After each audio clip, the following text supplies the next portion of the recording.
Mama, thank you po. Alam mo mama, pumunta kami ni Papa sa isang pamilihan. Sinama niya po ako. Pinakita niya sa akin ang mga napakaraming laruan. Ang dami kong tinuturo mama. Pero siyempre, yung pwede lang sa akin.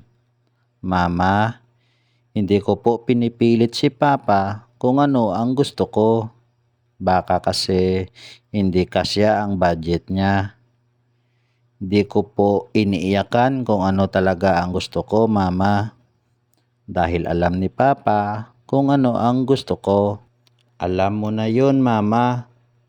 Gusto ko kasi yung may mga Marvel's character. Lalo na si Spider-Man. Kaya ito yung napili namin ni Papa, mama. Laruang baril, kulay blue, mama. At may Spider-Man pa. Takot talaga ako mama sa maraming kulay na ilaw. Alam mo mama, iba ang experience ko at nararamdaman. Kaba, takot, hiya at excited po ako mama. Mama, salamat po sa padala mo. Sana'y pagpalain kayo ng Panginoon. Mama, ingat po kayo lagi dyan ha. Alagaan mo sarili mo. Huwag kang magpapagutom, mama. Kumain ka ng mabuti. Mama, magpahinga ka kung pagod ka na sa trabaho. At mama, okay lang kami dito ni Papa.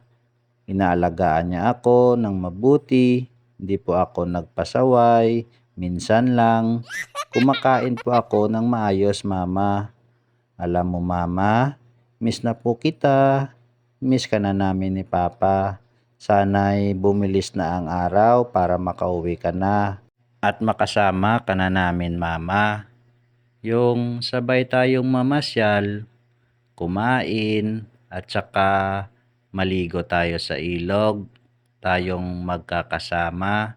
Mama, basta mama, ingatan mo dyan yung sarili mo. Mahal na mahal kita. Mahal na mahal ka namin ni Papa. I love you. God bless you, Mama. Mwah, mwah, mwah, mwah, mwah, mwah, mwah. I love you.